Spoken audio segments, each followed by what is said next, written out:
Welcome to the Talk with Clads podcast. Your host is Katie Ann, an island girl on a journey with her guests to learn about their backgrounds, businesses, passions, experiences, life lessons, and wins. Come and laugh, cheer, learn, and plan with us. My friend, take some time to come and talk with Clads.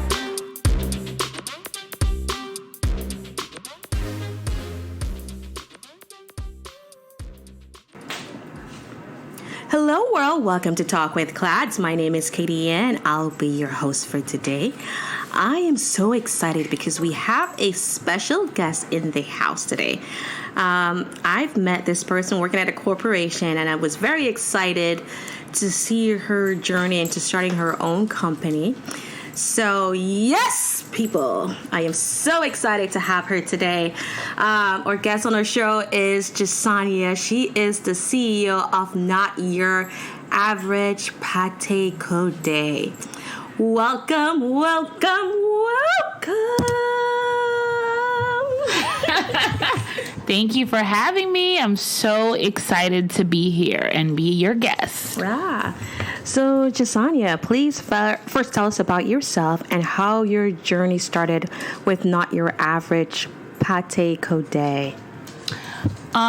So a little bit about myself. I love cooking, obviously, and before I can kind of like say how my journey started with Not Your Average Pate Code, I want to give like a little backstory of what Pate Code is, just so that our listeners can have an idea of what I do. So Pate Code is basically like a meat-filled pastry. So it is a dough that is filled with meat and veggies, and for Haitians we do it a little bit differently. We add boiled eggs in it and then we deep fry it. So this is a pastry that can be enjoyed in the morning for breakfast, for lunch, for dinner, for a snack, whatever you choose. So but Pate Code kind of found me, and it just originally started with a lazy dinner idea for my husband.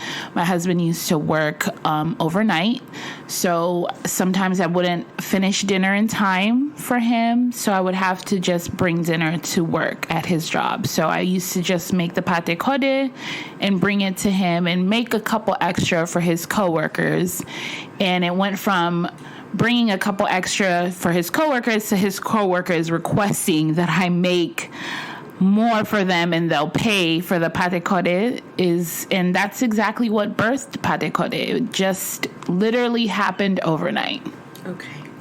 So it wasn't planned. So what's your vision now since it's happened? It's done so well. I literally just had a pate. Is that how you pronounced it? Pate, yeah. Pate, absolutely delicious. Just polished it down with a glass of wine. So it's at night, so it was really, really good. What's your vision for your company? Now more than ever, I just feel, for me personally, having my company get a little bit more notoriety. Although I have a really big fan base and they love the Pate Code, they love the product, and some of them are hooked. I see their faces every week, and I'm so grateful for that. I feel like it can be so much more. So for me, I want to get more of a fan base and kind of do more vendor shows and different things like that, where we're featured vendors at different events. So that way, Not Your Average Pate Code can get more people to sample and try what it is that we make, what we love doing, which is cooking and serving. So I would like to eventually have a food truck, so that way I can kind of like travel where the crowd is, so I can have different people trying the Pate Code. Oh, very, very good. So what's one thing you wish you had known when you started this journey? For me, one thing I wish I had known,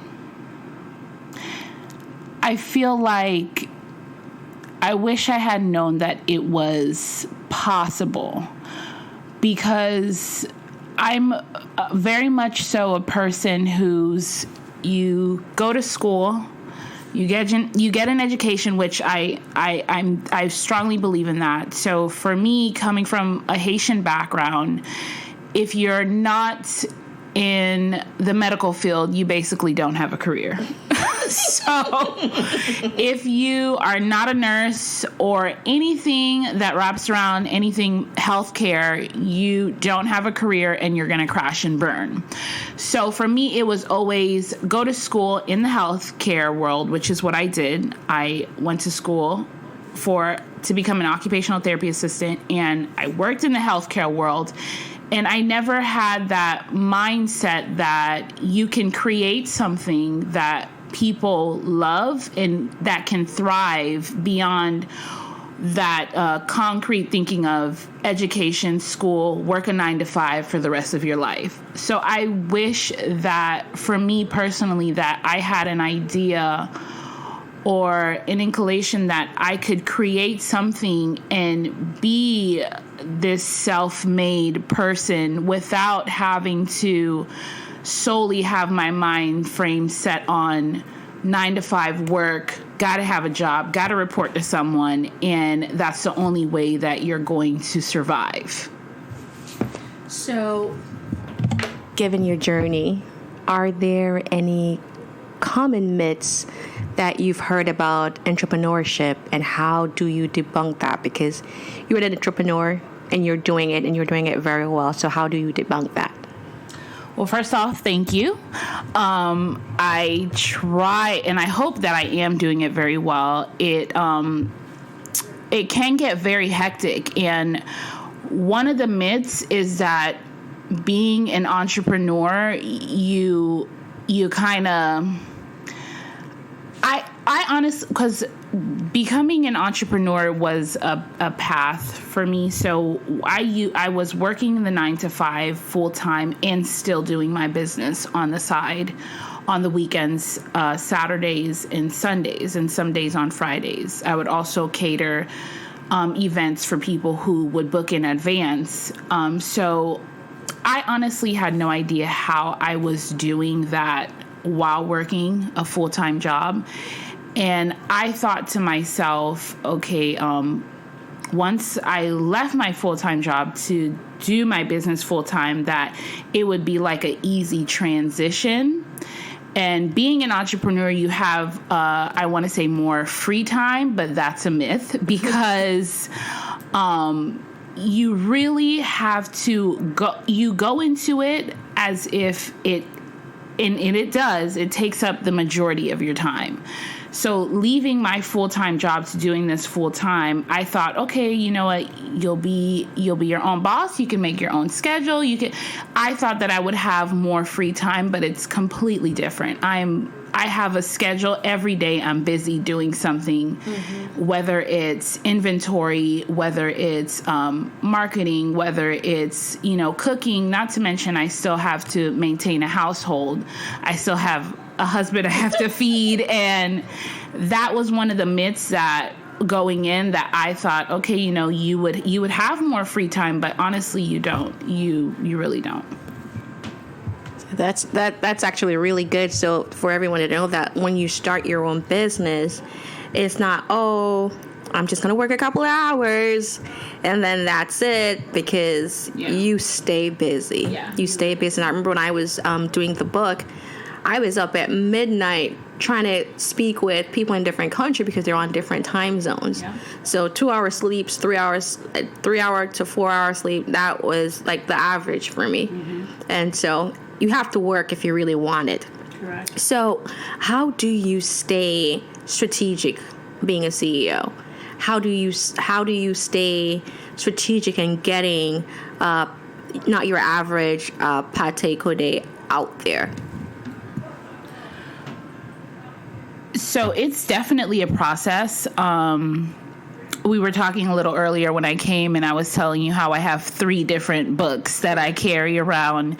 every single day in my purse, and I'll go over it. One is my financial book, like my budgeting book. One is my calendar, and one is just like my regular notebook that I jot down different ideas, different things that come to mind. And one of the main things I feel for me that really keeps me grounded is that I am very strict with myself. I make a schedule. So when I left, I said to myself, I don't want to get into the mind frame of, okay, now you have more time. After I left, I jumped into, okay, Mondays are going to be the only days that I have essentially to myself. Tuesdays, I have to do groceries, inventory for my business. Wednesdays, I cook all day. And then Thursday through Sunday, I sell. So I'm very, very strict with myself in my time. I'm very, very strict with myself on different ideas. And this is why I tend to carry all of my notebooks, because I could be out and see something or think of a new recipe or think of a new idea or see something on my phone, on social media, or someone doing, and I say, oh, okay, I wonder how I can incorporate that into my business. Or that's a good idea. This is trending. Maybe I can make something with this trending, sound or music or whatever it may be, to kind of give people more insight into what I do. And I love the idea of letting people in, but not letting them in too much. So not only do I have my business where I cook and I cater, I have my lifestyle as well. So I like to incorporate like different dinner ideas on my business page, like different recipes that I would choose, different things that I would make, just to kind of give people an insight as to what I would do on my day-to-day. Very good. So I see you on social media. I mean, you are present, child. Very, very, very, very present on social media. So what do you think is the importance of social media and utilizing social media in your business today? So social media is a must. And I must say that it is like a full-time job, because I have Facebook, I have Instagram, I have TikTok, and I'm working on possibly getting a Twitter. I don't have one yet, but I want to get one. But I tell you, it is a full-time job, and it's completely necessary. And the reason why I say that is because me alone, I can't reach a different state by myself.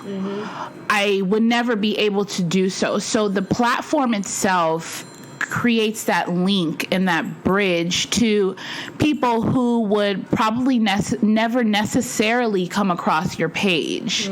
People who probably would never even have an idea that you could be their neighbor.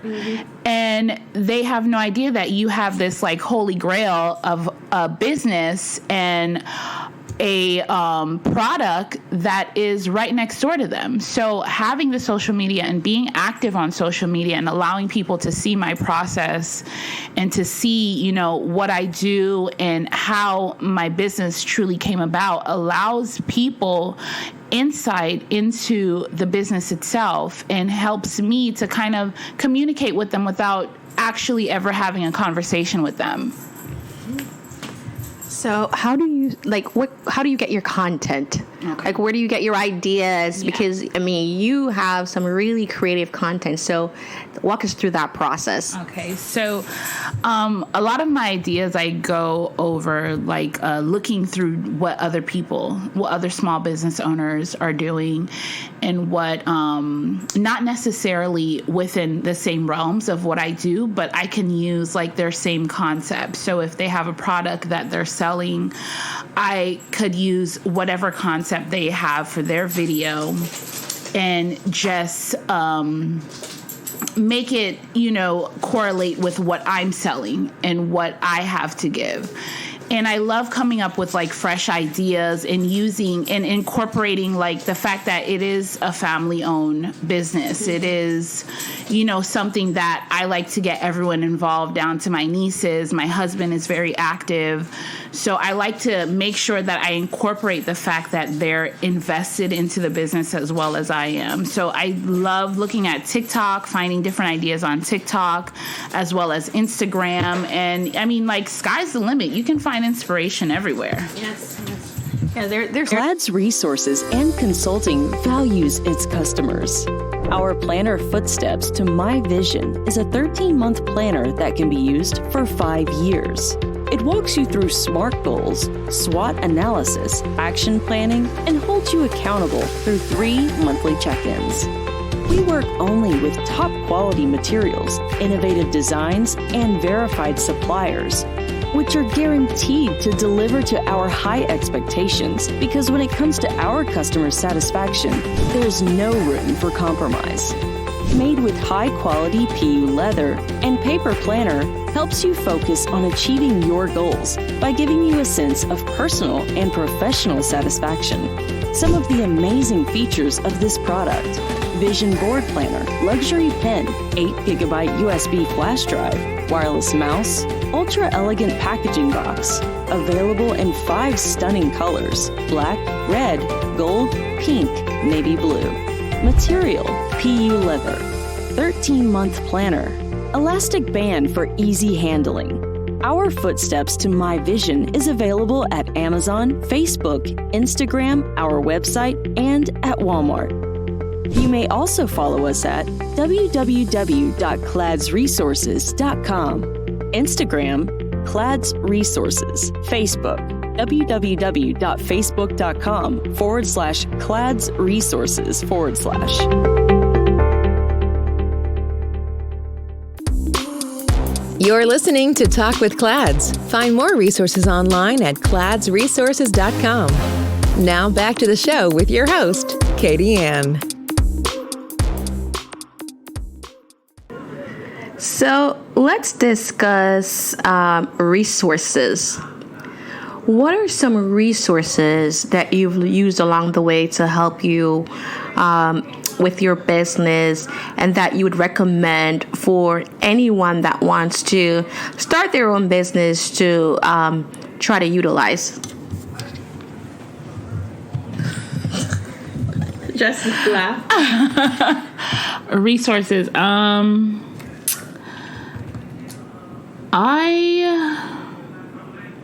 For me personally, I would say one of the biggest resources, as far as like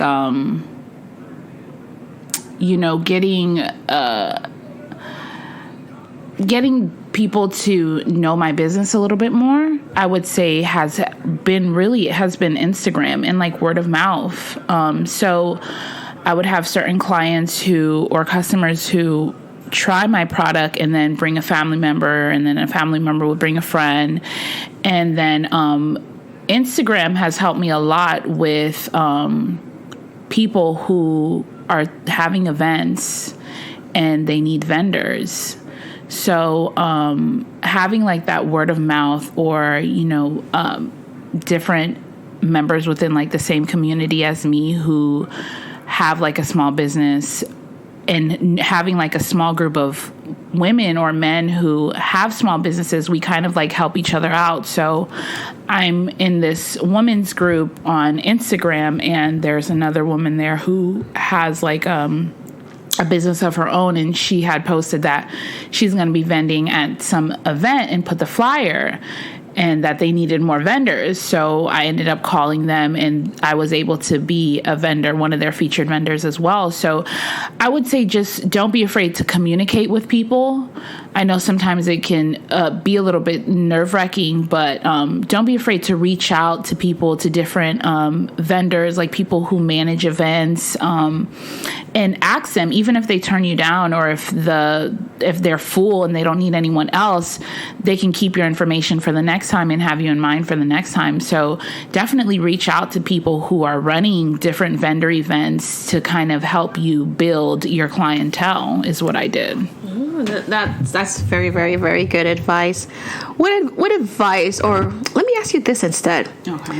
What has been your proudest moment of being your own boss? Because you know you are a girl boss. One of my proudest moments is that I'm able to sustain my life.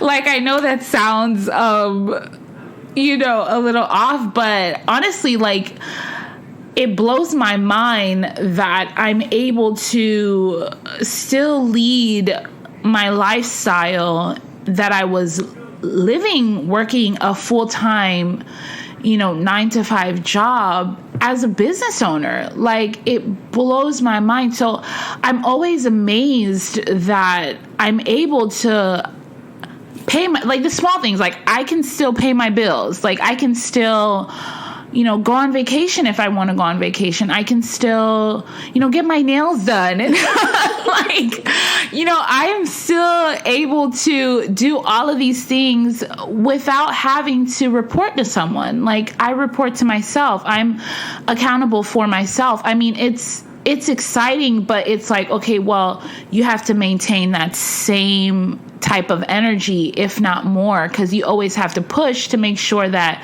you do meet these expectations that you've set for yourself, so you can pay these bills, so you can, help your business flourish. Because it's one thing to have a business, but you have to be able to have money to put back into that business so it can continue to grow. So, like, one of my proudest moments for me has to honestly be that, leaving a job is scary, but knowing that I'm able to sustain my life and not have to be worried and know that I'm okay, financially speaking, is the proudest moments for me. Oh, very good. That's really good that, you're able to self-sustain and still live that lifestyle.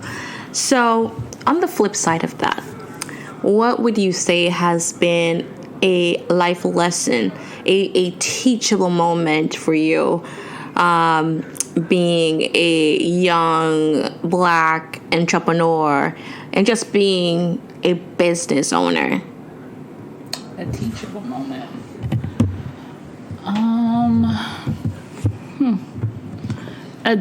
A teachable moment for me would be for me personally, would be believing in myself.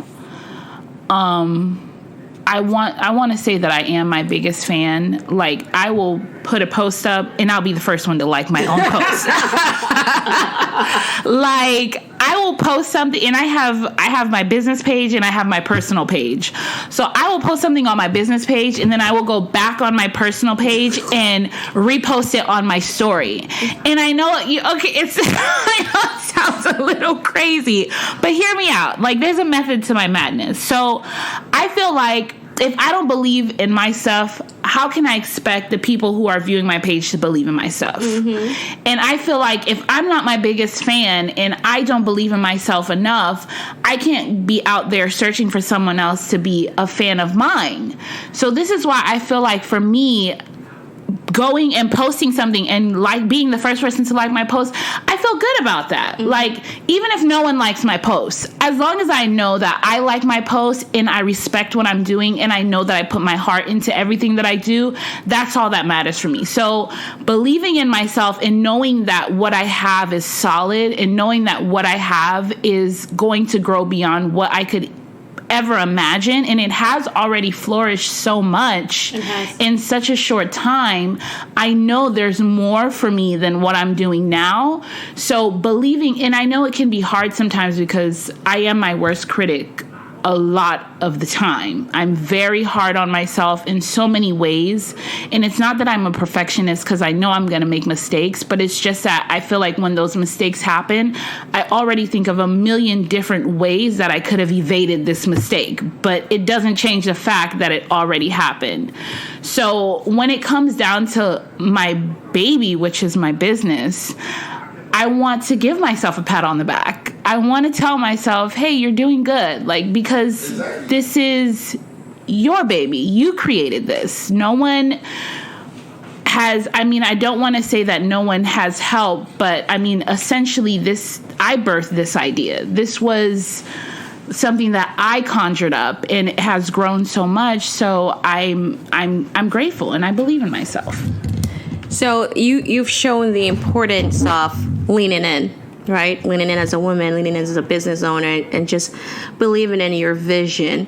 Yes. So let's discuss strategy. Okay. Do you have like a 3 month, 6 month, 12 month? Because I have the footsteps of my vision, and I'm all about having those smart goals, having those action steps ready to go, because you fell into it, but it took some work. Yeah. So what is your 3 month, and it doesn't have to be like a 6 month maybe, but your short-term goals for your business? Because we know you want to do that food truck. Yes. And I think, I know that you'll get there, because your product is quality. Thank you. Sometimes I believe in quality over quantity. Agreed. So you have a quality product that tastes delicious. I'm not Haitian. My husband is Haitian. He sings it praises. As a non-Haitian and just a consumer of all things good, I love food. Hence the weight. Girl wear. But it is absolutely delicious. So I'm definitely plugging your product. But what are your short-term goals so far that you have coming up? So if you haven't already, make sure you follow on my Instagram page. It is notyouraverage_ pate code. And, in regards to short-term goals, I think we kind of you and I, Katie, and we had a conversation on the phone, and it kind of stemmed from me posting a recipe that I posted on my Instagram page that I made, which is my lemon honey garlic salmon. And it just made me... So cooking has always been a comfort element for me. So before I started this business, I cook all the time. And even though I cook for my business, I still cook at home for my family all the time. So one of my short-term goals we had spoke about was possibly doing a small cookbook. Yeah. I have a lot of different recipes in the top of my head, and before I became a pescatarian, sky's the limit to the amount of things that I would make. And I just, would love to put all of that in a book and allow people, I feel like it's a gateway into my kitchen for them to kind of have an idea of different things that they probably wouldn't try before, or people who don't really know how to cook or don't know their way around the kitchen, simple, fun ideas that they can make at home. So I would love, as one of my short-term goals, to have a small, maybe even if it's an ebook, an e-cookbook, or even if I started selling recipes on my page for $1 a recipe, or whatever. I would love to get people in their kitchens more often. Ever since the pandemic, we're home more, and the kitchen has always been a happy place for everyone's household. Yes. Everyone gravitates towards the food when the family comes together. So that's one of my short-term goals. And long-term, it's got to be the food truck. I want to be able to go around and have, essentially everywhere try my pate code and different things that I would throw in there, different foods, different recipes. I'd love to do that. Oh, very, very good. And I'm sure you'll bring those recipes to life, and also the cookbook, which we discussed. So let's discuss influence. Who has been the 3 most influential person or people in your life? Well, for sure, the first influence is my mother. And I say that because, growing up, my mother used to actually make pate. So in the Haitian culture, there's 2 different types of pate. So there's the regular pate, which is almost like a flakier dough. And then you have the pate code, which is almost which is the one that I make, which is almost like a more pizza dough. Right. Of course, I incorporated my own ways into making the pate corde. I've kind of Americanized it, I could say that. I don't use a doughier dough. I use a crispier dough for the outside for my version of the pate corde. But my mother used to, I remember we would wake up early morning and we would make the dough. We would make the dough from scratch because she would make the flakier pate at home. And I don't know if you guys know, but making dough, like that flaky dough, is a process. So we would wake up, make the dough, roll it out with the Crisco, put it in the fridge for 24 hours, come back, roll it out again with the Crisco, put it in the fridge. It was a process. Mm-hmm. So we would have like a week-long process making that dough. And my mom would sell pate from her house. She would make the dough from scratch and she would sell the pate. So my mom kind of put me into that world of like, oh, okay, this is fun. Yeah. So that was always a happy moment for us. And then I want to say my husband, who is honestly like my biggest supporter when it comes to the pate, he essentially told me that, that it was possible and that he believed in my product. And, all husbands will tell their wives their food tastes good. And and every time I cook, my husband always raves, oh, the food is so good. The food is so good. You should sell the food. You should sell dishes. And I would just kind of brush it aside as if like, oh, okay, well, you have to say that. You're my spouse. But he truly believed in me. And honestly, he always had that business forward mindset that I never had. And I was very concrete on I have to work that 9 to 5 to sustain my life and to essentially live.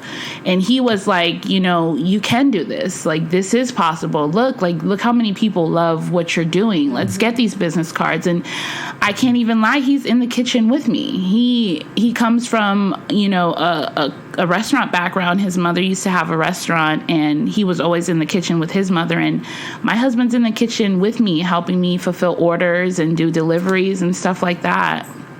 So he's definitely solid number 2. And for the third one, I if I can, I want to make it a collective amongst my sister Carla and my brother Carlo and his wife Cynthia, because I want to collectively put them together because I don't know if a lot of people know this, but Carla used to have Carla's Kitchen, my sister Carla. So she used to sell meals from the house as well. And she would make like your authentic Haitian food, rice, beans, griot. I know you guys love griot. Pickles and plantains, fried plantains. And she would sell her plates and she was able to, and she's a nurse. And at the time she wasn't working, she was able to live off of the meals that, she was selling. And so I was able to be there to assist her in the kitchen and learn a lot of, great techniques and, recipes from just being there in that environment and seeing that, okay, this is a possibility to thrive in such a manner. And so now with my business, I can collectively say that, I don't have an event without these people in my corner. And my good girlfriend, Gracie, they are always there. And she's been there. My girlfriend has been there from the beginning, from the first day when I took the pictures and I said, I'm going to create an Instagram page. And she actually took the pictures for me.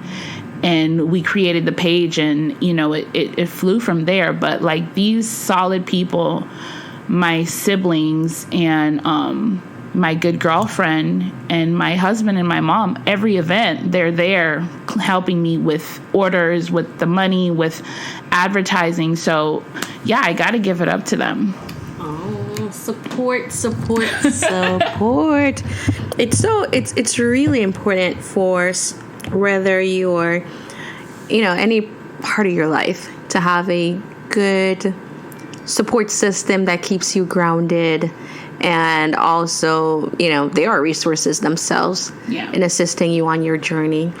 So we've reached the part of the interview where I like to ask my guests this.